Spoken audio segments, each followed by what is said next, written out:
Welcome to the Biblical Leadership at Work podcast. I'm your host, Jason Woodard. On this month's episode, we will meet Deborah McGee. With over 30 years of experience leading international operations across consulting, finance, manufacturing, and government sectors, Deborah has a wealth of wisdom to share. She started her career at a Big Four accounting firm before moving into corporate leadership, where she built and optimized global HR functions across more than 30 countries.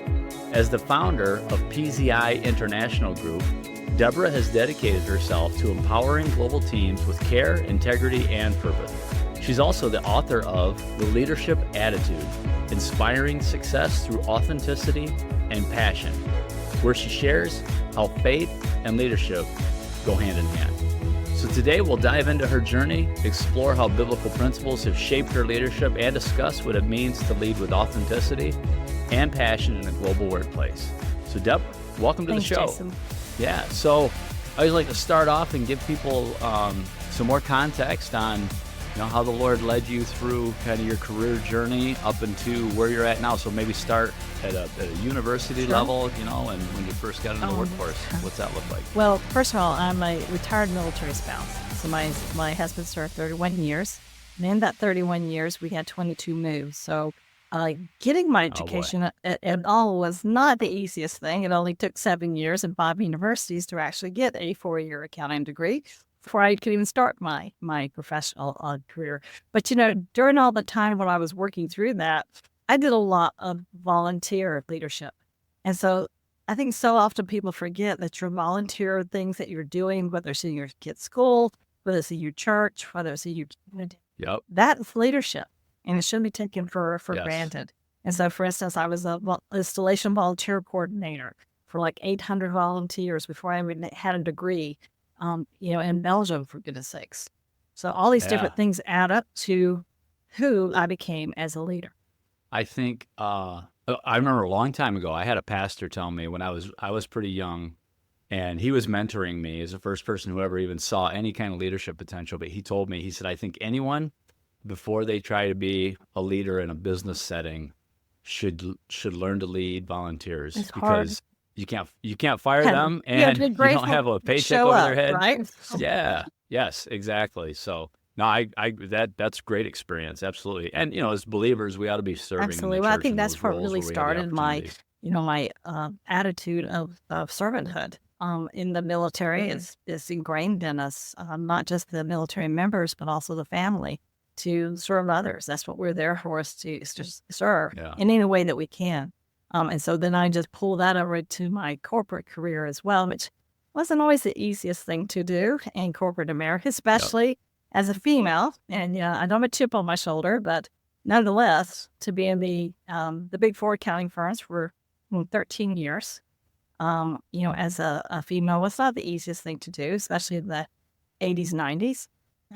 And then transitioning out of there, which I loved the accounting field. And I really was, I was a senior manager with KPMG. I had probably book of business of 10 million. I had major clients in all organizations, and I really loved the clients. What I really hated was the bureaucracy of where I worked. That's a big company, too. It was a big company, and there was a certain way things were done. And it's not always the most biblical way that is done. Yeah, right. I remember very early in my career being told, especially as a female, that my job was to be as aggressive as heck.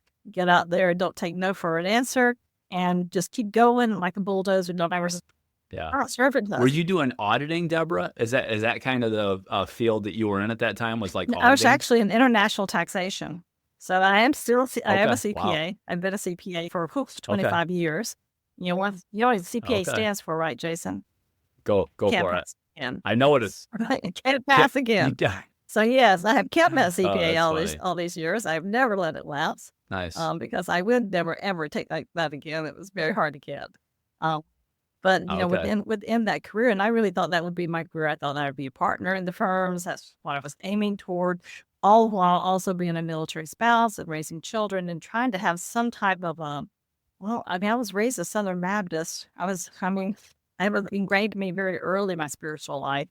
And, in the corporate world, it was not welcome in any way, shape, or form. So I really separated myself from my professional life and my personal life. Fast forward Yeah. into international human resources, I switched careers after Sarbanes Oxley came out and accounting wasn't going to be fun anymore. Strategies. I switched careers into international human resources, and I really found my calling there because what I was passionate about was the people. That's what I was passionate about, was supporting people in any way I could, especially internationally, whether it was, their payroll, their benefits, their housing, their relocation, just so many different things. And as a military spouse who had moved 22 times, including internationally, I knew how hard it was. So I had empathy with that. I moved into two large companies where I was a corporate manager for compensation and benefits with Lafarge. North America, it was a $20 billion a year corporation out of France, actually. It was a French corporation. And then moved on later into Doosan Infracorp, which was a Korean organization out of Seoul, Korea. And I was the global international human resources head for that organization. Yeah. So I'm familiar with, I work in manufacturing, so Doosan's a familiar name to me. They make, pretty, they actually just went through, I think, name changes on, so they make some machine tools. At Doosan, I was one of 4 female executives in the organization. There were 45,000 employees. It was a $20 billion a year organization, and I was one of 4 female execs. You know what? I will say this, Deborah, and you probably be proud about this. So our company has it's not really a division. It's every one of our businesses are legal separate entities. So that's how they operate. It's by a holding group. But either way, we have a business in South Korea. Our CEO is a lady, and she's been there a long time. Yeah, she's really well respected within the organization there. So there is one thing that I always joked, kind of half joked, that it was the first time in my career not being a 25-year-old female was a good thing, because age definitely was respected in there, because there wasn't that many of us around to do it. It was difficult but rewarding, and I would not have known how to run it. I mean, I run a multi-million-dollar corporation now myself in 30 countries. I wouldn't have known how to do that had I not had that great experience in those leadership positions to be able to know the business side of the house anyway. So I've had the opportunity a few times, including now, to work in international organizations. I have loved the experience of traveling and seeing other cultures and meeting what I would consider not only colleagues and friends from around the world. I mean, it completely changed my perspective of the world God created, when you spend time in other places and emphasize with people that live there and work there and, call them colleagues and friends. But I've always thought it must be an enormous challenge for leaders that do expat assignments to go and engage and build trust with people from, it's literally a different country, a different language, a different culture. I'd like to talk a little bit about that and your experience and what has been a make or break for leaders who have went and completed those assignments. Honestly, individuals who are chosen for those expat assignments, the reality is they're superstars at home. That's why they were picked. That's why they're, hey, he's a great guy. He can do this job. This is wonderful. We need this guy here. I don't care what it costs. I need that guy there. know, and so we do. And so we put them there. But the problem typically is they were a superstar in the last location. They're not a superstar in the new location. They're brought in to quote unquote fix it. And the host location may or may not welcome that. Learning the culture, the language. People used to tell me, well, it's all about the culture. And I believe that there is some reality. That's true. Don't get me wrong. It is true. The culture and the language is true. But Jason, people are people. And once you get below that surface of culture and language and how they live or what they eat or how they shop, people are people, and they have their faiths, their goals, their aspirations, their family, just like we do. Yeah, right. But how have ones that you've seen be successful, how do they connect with people it depends on the country. I found, if I'm in Western Europe, okay, maybe not a huge difference, but I've spent a little time in China. I spent a lot of time in China. Way way Very different. different in the way that they think and what's, acceptable and not. Like, how have you seen people be successful when they've gone to I some think really different Westerners, cultures as we leaders? struggle with that, Jason, because we are a task-based society. We just get it Yep. done. Just get over there and get it done, knock it out as fast as possible and as cheap as possible, and have some Yeah. fun while you're Yeah. at it. But that's not how it is outside the rest of the world. Only the United States are pretty much task-based. Some Western, Germans maybe a little bit more task-based, but most of the world is very much It's true. relationship-based. Well, Yeah. I have to get to know you first. I talk about this in my book, Yeah. the leadership attitude. But this is such an important story. Is I went through many CHROs in my position at that location, and I'll never forget the fourth one who called me up and he goes, "Deb, I don't know what you've done, but these people don't like you. They just really don't like you." It's like, well, I did exactly what the CEO told me to do. I designed and implemented and ran a huge program that did not exist before. But I had caused people to lose face, and I had no relationships with them. So his Yeah. instructions. You just implemented it. You got, did the Oh, I just did execution. the execution was a Westerner, Western broad. Yeah, As it someone I is. became known as, Yeah. that Western broad who likes to spend a lot of money. But when I actually did spend time going over there, and he brought me to Korea for 2 weeks, he goes, "I don't want you to have a single meeting. I don't want you to move anything forward, and you don't have an agenda. You're to learn to drink soju, sing karaoke, and build relationships." There you go. And was that an eye-opening much so. experience for you to see much. then how fast you can move I things never crossed forward? my mind, because we're not that we're not geared that way, to have relationships Yeah. first. But it really put me on a different path, a path of servant leadership, where I started Yeah. mentoring myself through a lot of books. I wish I could say that I had an executive mentor to kind of walk me through. And I had executive leadership. I had executive coaches. I even had cultural coaches. But I used to joke that I was so screwed up I needed 2 coaches. But the rest, it's just different. For instance, something so simple. I used to always have a scowl on my face when I would be in Korea. Having all of our meetings were in Korean. All of our meetings were in Korean. I don't speak Korean, so you've got someone talking to you in Korean the entire time, and most Westerners are going to go trying to figure that out, right? And I always had a scowl on my face. And so it came back and said, "Why is Debbie so angry when she comes here?" Like, I'm not really angry. But I had to learn to talk with a smile on my face, at all times, because it was that's what they saw, not what I meant. And so understanding those Right. little behavioral preferences and changing that, it started me on a whole different path of leadership, leadership training, leadership development, leadership coaching, and really getting down to the behaviors of people versus culture, language, position. Yeah, that's good. On the personal side, so we went through a little bit of career. We'll talk more about the book and what you're doing now, but tell us a little bit about where do you live? You Sure. mentioned that you're a military spouse, so tell us a little bit about that. Spouse, kids, It's what's that look huge. like? Yeah. So my husband served 31 years. We live in Gunnersville, Alabama, on a beautiful lake, Lake Gunnersville. So we were able to retire to the lake. I have 3 grown sons. 2 of them are in the military. They were both majors, both West Pointers. And my 3rd son is a Wow. scientist. He's a virologist. So they're all grown now with they're 37, 35. So I was doing the 2-year apart while trying to have a career and moving around and all the other stuff that happens with life, Yeah. right? Just with life. Have 5 Yeah. grandkids. Beautiful. I have 4 Nice. grandsons, and I finally got 1 girl. was- One After girl. all the 3 boys and all, that's a lot of That's a lot of testosterone. testosterone. Going Like on there. my son likes to say, the Y force is strong with them. Yes, and Yes, my grandson was yes. very strong with them. But What branch of service? What branch he of was in the service was Army, your husband in? and so the other 2, Okay. my 2 sons are also in the Army. And my husband retired and went to work for a major government contractor for about 15 years. Retired, and actually is a stay-at-home dad now. And we just adopted a 15-year-old.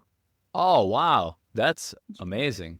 Yeah, He's great. He's exciting. great. So that's awesome. Well, thank you for your service. And I say that to you and your husband, but to you as a military spouse, I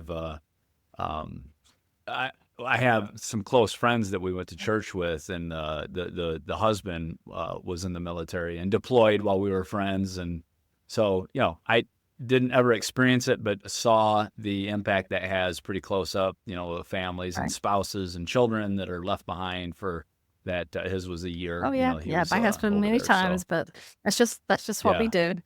yep, yeah. No, so But that's most of my well, company, that's cool. actually, 85% of my company are military spouses or veterans. Really, I'm that's passionate about it. interesting. I'm passionate about one. I mean, I was afforded a great career because big companies took a chance on me, even though I was moving every 2 years. And I really try hard to push that forward. So tell us about your company. So What's that? What's that PZI look is like? a global human capital solutions company. It stands for People Zealously Interconnected, PZI. And Nice. we really are all about people. So it's a lot of what I did when I ran international human resources, the whole sphere of services. I created 6 companies to do that instead. So relocation management, international assignment management, employer of record, Okay. payroll, leadership development. We have a huge amount of government contracts in our leadership workforce development areas, and even international benefits. I'm even an insurance broker.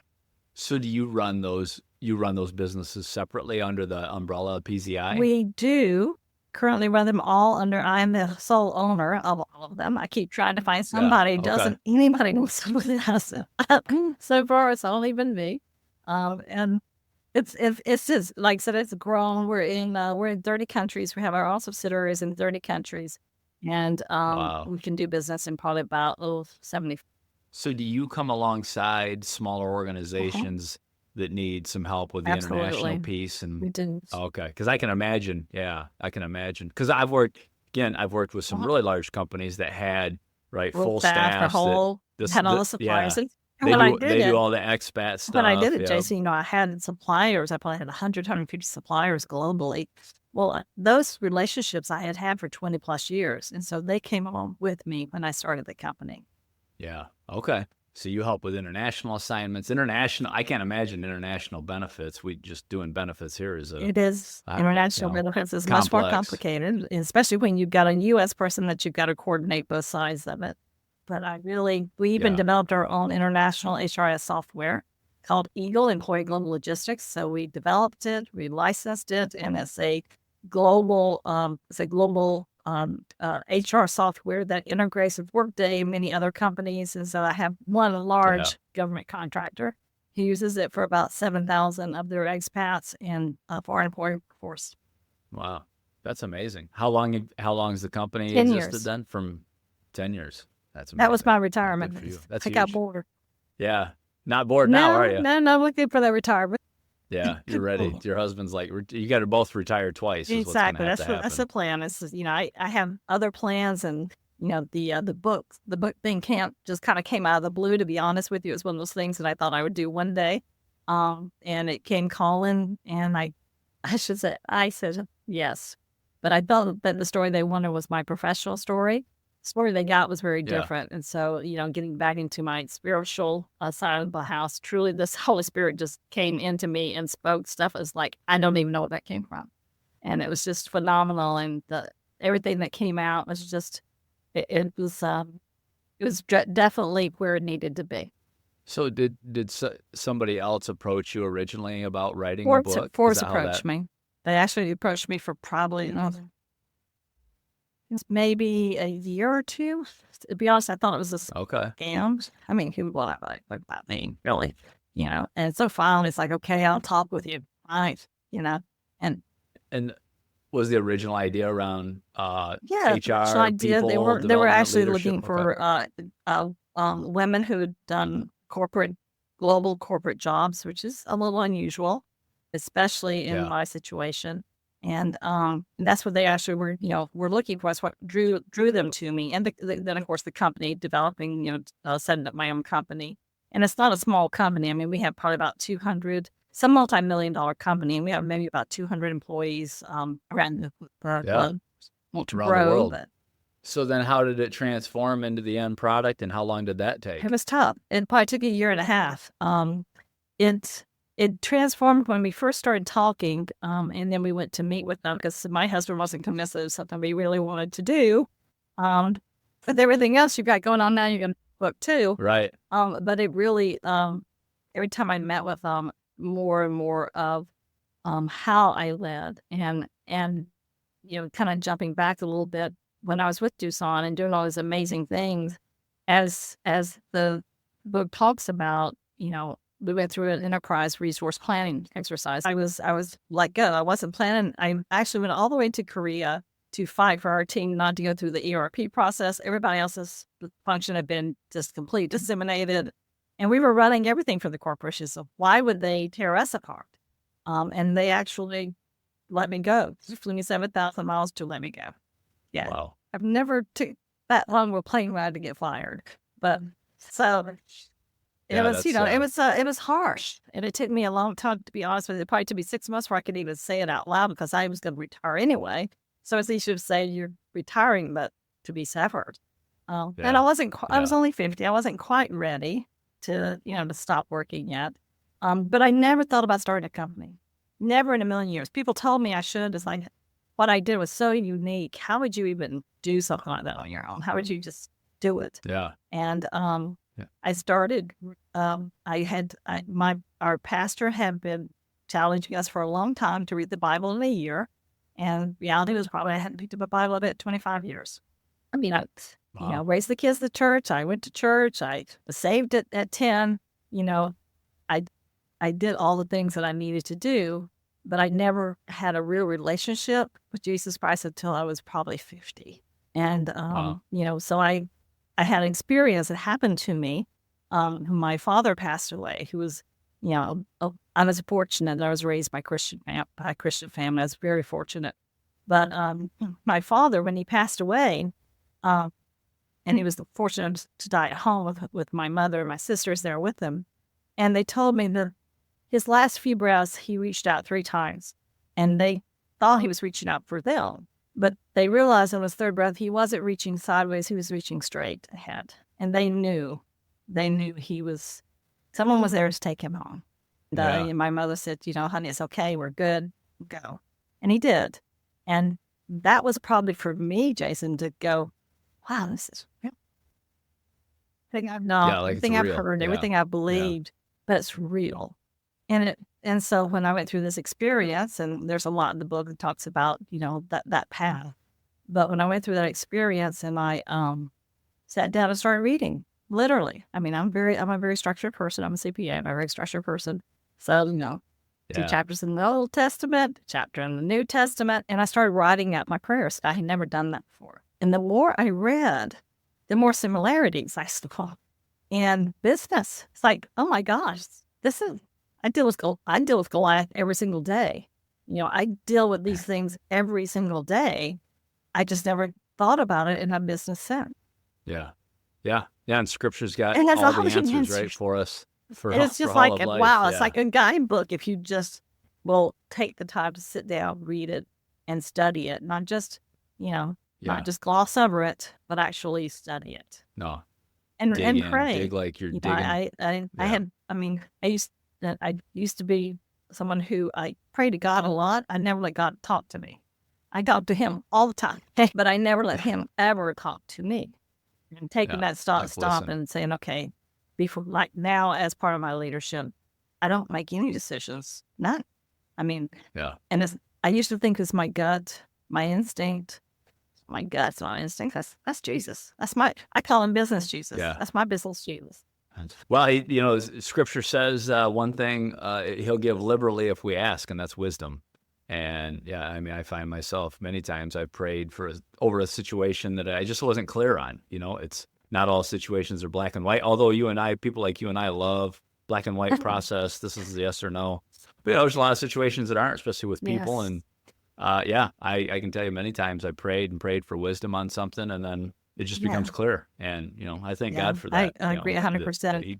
Being the CEO and like I said, we have grown, and not everyone works out. We're a Christian-based organization, and I've had some wonderful, wonderful Christians work for me, but it is a business too.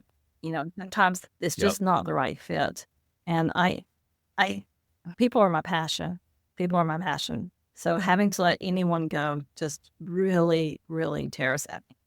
And I've had to do it. Yeah. But I've never done it because of the business reason or because of their performance. I'm always starting from, Jesus, what do I need to do? I used to be, before I get closer to my faith, I would be the one to go, okay, as a leader, have I done everything that I should have done for them? Maybe.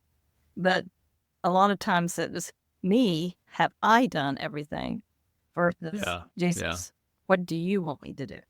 Yeah, give me clarity on it. That's good. That's interesting. It's tough though. You're right. I mean, letting people go, and it's always tough. Even there's some people who I want to say it's an easier decision because they've really made it a little easier. But I've had, and I'm sure you share this, I've had to let other believers go that I knew we shared a faith and we talked about our faith, but it wasn't the right fit. Performance wasn't the right fit. Exactly. The performance wasn't there, and that's tough. But I've always found myself praying before it and praying for them afterwards, praying for them, that whether they're a believer or not, that they would land on their feet and find whatever was God. And I found them through that through the years that I'm a big believer. Shut a door and God open a window. He leads you where He wants you to be. And I truly believe that my husband and I were supposed to be here in Guntersville, Alabama, and I fought that tooth and nail for a very long time. And now to see where He's put me and in this position, I truly feel my job as His daughter is to build a foundation for His people to have a place to work, interesting work, and do things for other people. And that's what we do. Yeah. We truly help other people. We support them in so many different ways. Yeah. No, that's good. I mean, to serve, right? You can take your gifts and go serve. That's what we're called to do as believers in the church. But I believe that that's why we're given work, that God has given us talents and gifts to go work in this world and, reconcile and build and create and serve. It's all about serving other people. One of my biblical heroes is Deborah of Judges. And, I resonate. It's like Deborah, who led the nation of Israel, my goodness, in 600 years before Christ. And it, had an entire victory because the general in charge basically said, I won't do it unless you do it with me. I won't go unless you go with me. And to have that happen, think about that, 600 years BC. Think about that. That's incredible. And to have, I think back on what her life must have been like, the challenges of what she must have had, and the counsel she had to have taken from God. Well, I'm on. Hey, I want to understand a little bit timing around when your father passed away and then when you were let go from Doosan, like really close. Very close. Probably within about 2 years of it. Okay. Of that happening. Probably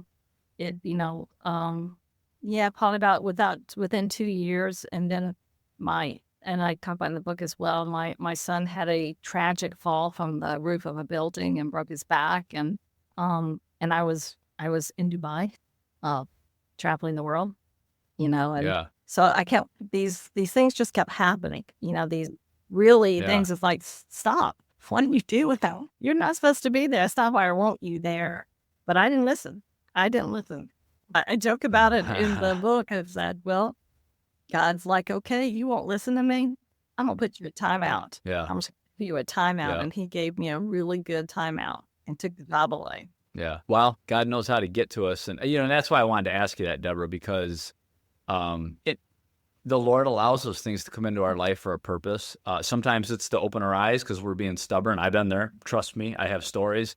It's not always, it could be but it's always for His children, for their best, and to sanctify them and to glorify Himself. And so I just think it's important when we're sharing these stories, because, you're many years past that, but maybe there's someone listening who's going through that. Yeah. And doesn't see the just connection. as a reminder. Doesn't see That's right. Doesn't see the why, in it. Yeah. Yeah, It takes exactly. a long time to Exactly. see the why. My mother just Yep. passed away probably maybe 6 weeks ago. So she lived another 15 years. And again, just, it was such a celebration of her life and knowing we were all so happy. We knew where she was going. I mean, Yeah. to have That's that right. Yep. as a believer, I Yep. always want to make sure that I have that with my children. If I can leave that legacy, if I can leave that one legacy, forget about the business, forget about the books, forget about anything else. If I can leave the legacy that is real, That's right. it's real, then Yeah. I've done it. Now, especially we have 2 grandchildren, and so that's what I'm starting to think about. Like, how do I disciple them? It's tough when you're not the parent. And yep, they they live nearby, and our kids are totally open. They all come to our church, so it's just I love it. One of my favorite Sundays is when they're all there together. It doesn't always happen, different work schedules and sicknesses and things. But man, when my whole family's there, we take up a whole pew, and I love it. I love it. So that's a blessing to be all there together. Absolutely. So I have a question around. I always ask people this. What is your, and this probably is in your book too, but like, what is your like key core like leadership principle? What are the few things that you always go back to when you think about effective leadership? The one core thing is, are you listening to the person? Are you telling? Are you listening? And what can you do to support that person? Not what can they do to support you? I think so many times Yeah. as leaders, we think, okay, you're here to support me. I'm the manager. You're the tasker. Your job is to support me. And I won't lie. That was my methodology for probably 20 plus years of that. Yeah. Uh, Yeah. But now looking at it and going, it is not just a matter of how can I support you, but really connecting to that person, taking the time to connect. I'm a very directed individual, and I do move really fast. But I know when someone really needs to talk to me, and I tell this a lot when we're doing leadership development. I can always tell people what they want when they come in the door. They'll come in the door. They go, "Hey, Deb, I got a question," or "Deb, can you?" And they really just need me to stop what I'm doing and answer their question. That's all they need. They just need a quick answer. And then they have other times they come in. It's like, I really don't understand what it is we're doing this, and they need the why. They need me to stop and tell them the why. Show them the big picture, because I know the big picture, but maybe I didn't communicate it. Yeah. My husband's always reminded me I'm a terrible communicator, but someone who teaches communication. I really suck at communication. But tell them the big why, what it is that they're supposed to do. And then there's others that's like, okay, well, if we did this, why do we have to do something else? Because there's so many possibilities. And I love the possibility. I want more and more and more possibilities, because I gather data that way. But most important is someone walks into my office and they come in and they go, "Oh my gosh, you're just not going to believe what just happened. This is so amazing." I know they need me to be, I may be in the middle of numbers, Excited. Stop what I'm doing, listen, and get excited with them. Share your excitement with them. And it's typically a God wink. It's typically a God moment. So I'm always happy to do that. But when they come in and they pull up the chair and they sit in front of me, they need to talk to me. That's when I got to literally get away from my computer, stop, lower my tone, and just have a conversation.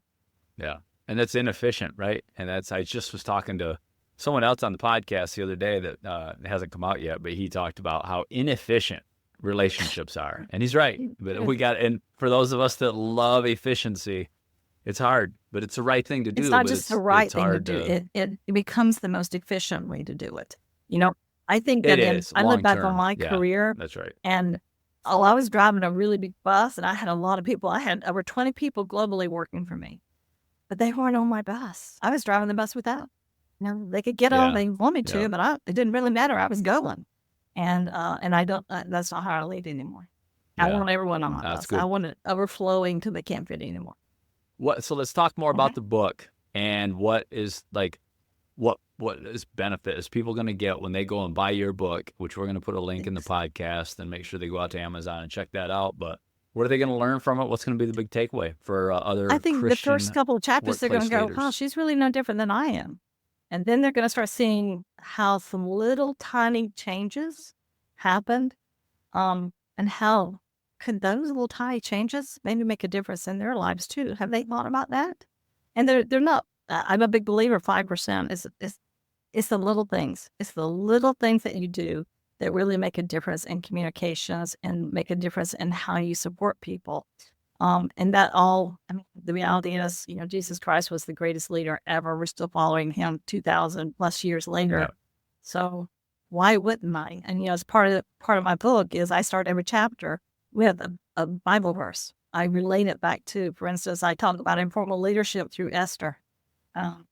What an example of informal leadership. She had no authority whatsoever, but saved the entire population. Yeah. Just because she could influence, because she had influence. And how many people in your organization have influence, but not authority? That's right. Yep. The Law of E.F. Hutton. This was from John Maxwell's I love John Maxwell. He was my first one. My first book was John Maxwell. Was it 21 Characteristics of Leadership? Yes. He says, the Law of E.F. Hutton, when the real leader speaks, everybody listens. And I love his story. So you talked about, coming up in a Southern Baptist church, and, my family and I have attended predominantly Baptist or non-denominational, which is Baptist in nature churches. And I've served as a deacon in these churches when I was 35 years younger than any man sitting around that table. And, it was the Law of E.F. Hutton, because everybody knew who the real leader was. And, at that church. And, unfortunately, I've served alongside some very godly men who didn't wield that ungodly as a leader. They used it in a very good way. But and sometimes those with authority, Jason, aren't always the one with the influence. Well, I think that if you have the authority, 100%. Therefore you're influencing people. That's not necessarily true. Yeah. Oh, you might be. You might be influencing them for the bad. I'm not so sure that I influence people well. In my corporate days, but I do hope I'm influencing them to see that you can have your faith and work in the corporate world. Capitalism can survive, with Christianity. Absolutely. Oh, for sure. Yeah. I think it's I've become convinced that all of the true leadership principles that I know are biblical 100%. Principles. All of them. And even, free market and good business and healthy businesses, all the principles that work in those environments are Well, what did biblical Jesus say, principles, right? Give Caesar what is Caesar's and give God what is God's. Yeah. So your book is good for Christian leaders that it's also good for people who just are corporate leaders and want to have how do I connect with informal leadership? How do I connect with people? How do I actually get people to stop and communicate with each other? And like I said, we do a lot of leadership development training. We've got probably 6 or 7 government contracts. We're influencing people every day. And it's truly about behavioral preferences and how you change little things you do, because you can't change anybody else. How can you change little things you do? Well, and that's a great, that's so true. That is so true, man. I think about when I'm praying about someone I'm struggling in that relationship, I'm like, I got to pray about me in that piece, because Lord, that person's heart is yours. Can you give us a couple of tidbits, a couple of examples from the book of maybe those little tweaks that people can make? Because I hear what you're saying, and that's good stuff. I'd like to hear a couple maybe examples. The simplest thing to do, especially to connect to someone, is show that you want to collaborate with them. The smile. It's pretty simple to do, but when we're in that mode, and we're trying to get people to do what we want them to do, we don't really want to collaborate. We just want them to do what we want them to do. But the collaboration can start with just a quick smile. Yeah. I had to have that feedback. One time I made a change to an organization where I learned the hard way about a lot better leadership, and I went through some really tough, painful, but good changes in the way I lead people. And I did have a mentor thank God for that man. But I remember I would come into the shop every day, just my normal come in. And after a while, people are like, why you always come in here looking like you're mad?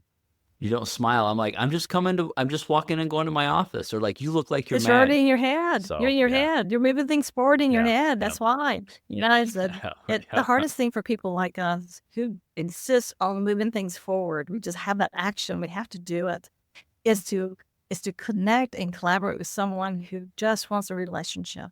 That's so hard. And here's a easy little tidbit. Those individuals who really want relationships, they're the ones with the pictures of their family everywhere and their dog, and they're always asking how everybody is and how's her mother. I heard she was sick, and and it's like, gosh, I just need the report. Can you just give me the report? Walk into that person's office, cube, whatever, and just go, so how was your son's game last night? You really want the reports, what you really want, and walk out. Don't ask. Don't bite your tongue. Don't ask for it. Yeah. Walk out. Start showing that you actually do care about them, and you'll get more than just the report. You'll get their loyalty, and that's everything. I talk about it in the book a little bit. This is a true story, and I talk about it in a lot of my leadership about when I first kind of changed how I connect and how I use my preferences. I had an individual that I was trying to let go for a long time, like 6 months. I had so much documentation, and HR would not let me fire him. And we went through this. We went and used Insights Discovery. I'm going to drop a name there, but Insights Discovery is an assessment that we use. And we went through it, and this individual had been such a stark reformer for me and had just completely stopped and was just antagonistic. I couldn't get anything from him. It's like, dude, you just got to go. You got to go. When I started giving him the information, like if I knew I needed a report on Wednesday afternoon, if I told him on Tuesday or Monday, hey, by the way, by Wednesday close of day, I really need this report, and this is how I need it. He showed up every time. I promoted him to a manager 3 months later. Just making some tweaks and just your tweaks, approach. And he took the time to give me what I needed to, not at the last minute, but not so much data that I couldn't read it anyway. But as we call it, bluff, right? Bottom line up front. Just give me the information that I need up front, the few bullets that I need to have to make my decision, and I trust that you've got all the data because that's what you do. That's what I know you're good at it. And if I need the data, I'll ask you for the data. Otherwise, I just need the bottom line up front. So the book is called, again, The Leadership Attitude. You can grab it on Amazon, right? We'll link to Deborah it. E. McGee. Is it Deborah E. McGee? And is it Kindle? You can Kindle, get it on and Kindle. it's also I'm a big audio. Kindle reader. You can also read it on the audiobook. You can download it. Did you do the audio for it? I did not. I thought Mike Morris is just a little bit too Southern. So all right. But I do love that cool person. I mean, we interviewed a lot of different people, and put it this way, she made me cry. Oh, nice. Good. So you can get it Audible, you can get it Kindle. That's good. So you're an author, but I always like to ask my guests, who do you like to read? Who do you like to listen to? Who are your favorite authors to keep yourself sharp, spiritually or leadership, both? But, like who do you? Probably for me, I love Patrick Lencioni. I've read every one of his books. I love John Gordon. I love all of his books. I read every Bob Maxwell book that there is. Those are probably that's how I learned leadership. That's how I mentored myself, was through books. Yeah. I wish I'd had a person to do it for me, but I knew what I was looking for. And that, I think all of those individuals led me to the Bible, to actually read and be mentored by the one person who really could mentor me. Yeah.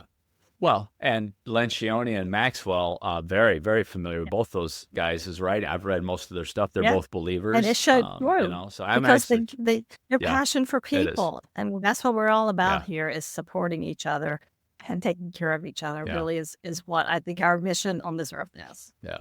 Yep. That's right.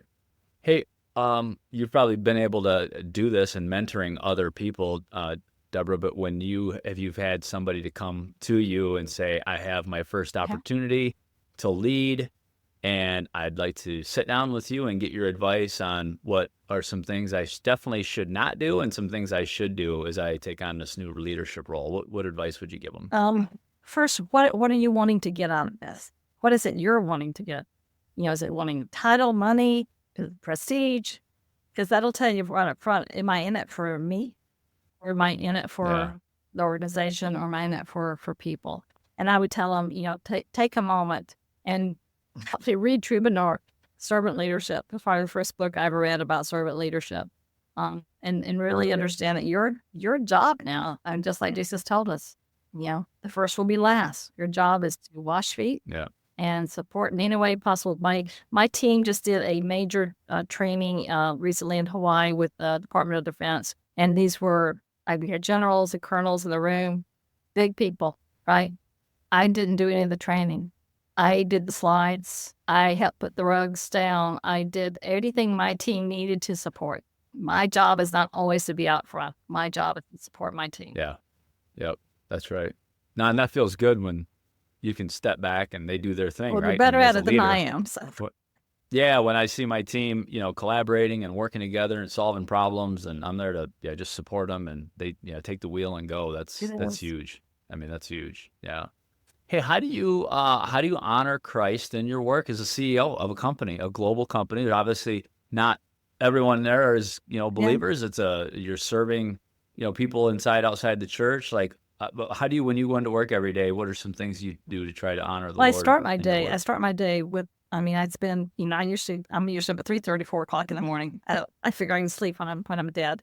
But I'm up early. I usually try to spend at least an hour, reading my scripture, doing my prayers. I'm always listening to Christian music coming in. It gets me in the right mainframe. And I have a huge wooden cross on my office. And I love the fact that we have a lot of windows, so when I'm on a video conference, it resonates right there too. You can see it.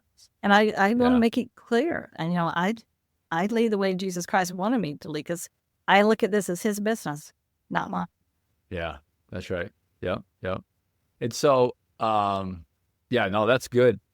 What does your team structure look like? And are you guys just completely remote? Because you're all over the world. I'm just curious on what that looks like. I've done tons of return to office interviews recently. So we probably have about 10 in Huntsville, as far as headquarters is at. We used to have probably about maybe 15, so that's gone down a little bit.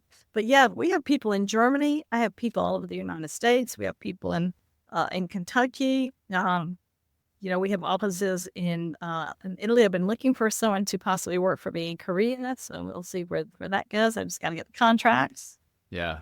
But remote work. Yeah, that's got to be remote work is tough.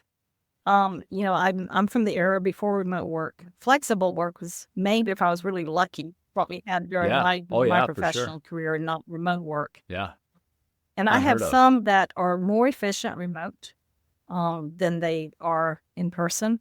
My managers, we recently just enacted a new process where we'll be giving them a set amount of stipend basically every year for them to come to headquarters 4 times a year, just to have that interface with the leadership, based, one-on-one. And I've realized that, if I give them the money, they can figure it out, but these are their expectations, and their managers, they can take care of it. And I think from, if we see people that are struggling with remote work, and we've done it before, we brought them into the office to see how we can help their skills and then send them back out, because no one wants to feel like they're working alone. I'm a big believer you get 15 minutes. We do Microsoft Teams, so we're Teams all the time. And yeah, we do expect that if you're on and someone asks you a question, within 15 minutes, you should be able to answer that question. Yeah. Yep. Yeah, that's definitely a unique challenge. And I'm with you, especially being in manufacturing. Remote work was unheard of before COVID. And now it's, we have a few people that do it. It's nice because when you need to be able to do it, the technology's there. I actually did last week. Yeah. Oh my gosh, don't even get me started. I'm like, how do we not have this figured out yet? So yeah, but managing, that'd be a good book to write, is managing remote teams all over the world, and how you do that, and how do you sustain culture and build culture. And that's all extra challenging when you're not there together. I'll throw a tidbit out that I'm very proud of. I will take credit for it. Our team came up with this, and I love it. We do what's called non-meeting meetings. Every month we have a non-meeting meetings, and we do remote and we do hybrid, so that we've done how to plant begonias, how to make a charcuterie board. We run in other CEOs from other companies, and talk to them about their journey and what they've done. So it has nothing to do with the business, nothing whatsoever to do with the business, and it's just a way for them to learn. Yeah. That's great. So like lunch, and I've seen companies do, and I've been a part of lunch and learns, where you're just like, hey, we're having whatever. This person's a financial planner. He's going to be here during lunch today. Bring your lunch to the conference room. It's free. They're just here. Oh, that's cool. And then, you can do it remote, so you can, people can tune in from all over. That's great. Hey, before we wrap up, I want to make sure people know how to get a hold of you. I mean, just you professionally. I mean, I know that you've got your business, the book. Let's talk We have about all I those have ways my they can own connect. website, And DeborahMcGee.com. yep, okay, and then your PZI company Group. is And so www.PZI PZI. Group. And of course, LinkedIn. Okay, I'm on LinkedIn, yeah, Facebook, personally and professionally. yeah. You're pretty active on LinkedIn, so yeah, I just connected the other day with you, so Yeah, that'll we're be good. very active on And LinkedIn. I'm then very fortunate. A lot of years, put it that way, a lot of years. I'm trying to think. I think I joined LinkedIn in like 7 maybe or 08. I remember a Well, I mentor think of it was mine early saying, "Hey, there's 2000s this for me as thing." well. Early Was 2000s. it? Yeah. Yeah, it's come a long ways. It's come a long way. So yeah, we'll link to all those so people can reach out. Whether they're again, recommend grabbing the book for sure. Yeah, I love those things. It reminds me of going back to my books I've read, John Maxwell and Lencioni. A lot of that is small stuff that you're like, I can do this. I can think differently about Right. this tomorrow. I can do Right. this right immediately. It's not these You're aren't not giant, trying to huge huge, major stuff. changes. This So doesn't make it hard for us. We make it hard for us. yeah, yeah. We do. We Yes. overcomplicate it for sure.